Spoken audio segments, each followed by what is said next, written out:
Hey, what up everybody? This is Stevie Breach coming to you today, sitting here thinking all about Monday Night Raw last night and the upcoming Extreme Rules pay-per-view. Honestly, I think the card is coming together pretty well. It doesn't look like it's going to be a great A show, but definitely it's going to be a good pay-per-view that I think people really can get behind, and be glad that we have the WWE Network where we're getting this show for only $9.99, not having to pay $50 to $60 for a pay-per-view on cable television. It's been a year now, but it's still shocking and it still feels good to me that we get this kind of a bargain. Last night at the end of Monday Night Raw, we had the decision of Randy Orton versus Seth Rollins. It's going to be the main event. And the main event stipulation that goes along with it, because of course this is Extreme Rules and every match must have a stipulation. Both guys got to choose a stipulation to add on to the match. Seth Rollins chose that he wanted to have the RKO banned.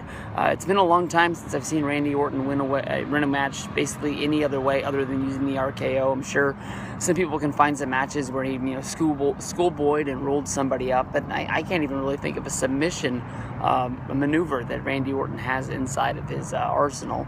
And then from there, Randy Orton wanted to make sure that he was going to be able to keep the Authority out of the match.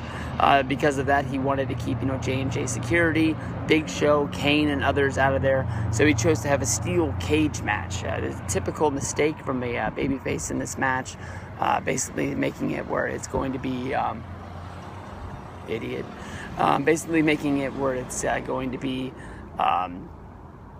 the steel cage trying to keep everyone out. I know that it's own pay-per-view, but basically he could have chose any kind of match in the world that he wanted to. If he's really trying to keep somebody out, why didn't he choose the Hell in the Cell? It just makes him look like an idiot. I know that it has its own pay-per-view. I know that having a Hell in the Cell match between Seth Rollins and Randy Orton at Extreme Rules doesn't make a whole lot of sense, but it just makes him look dumb that he could have chosen any match in the world, and this is the match he's chosen. You can think of so many steel cage matches where people have climbed into the match or gone in through the door and just put a lock on it, or just the way last year's Extreme Rules cage match happened between the Wyatts and John Cena.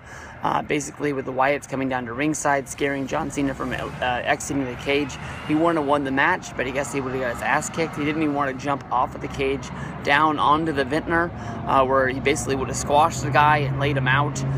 Yeah, probably would have hurt him, but he would have got the win, and he would have beat Bray Wyatt instead.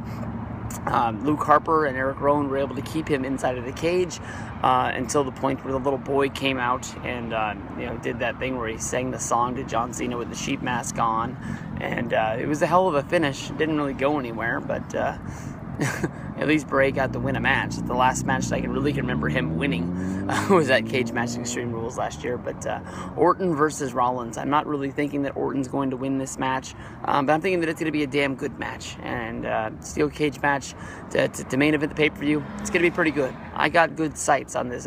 You got John Cena versus Rusev. They're going to be having the chain match, and you got the Wade Barrett going up against Daniel Bryan. I don't know what the stipulation of that match is. And then you got the Sheamus match where he's going to have the kiss my ass stipulation on the end. You can't go wrong with that. So Extreme Rules right up around the corner. It's going to be good stuff.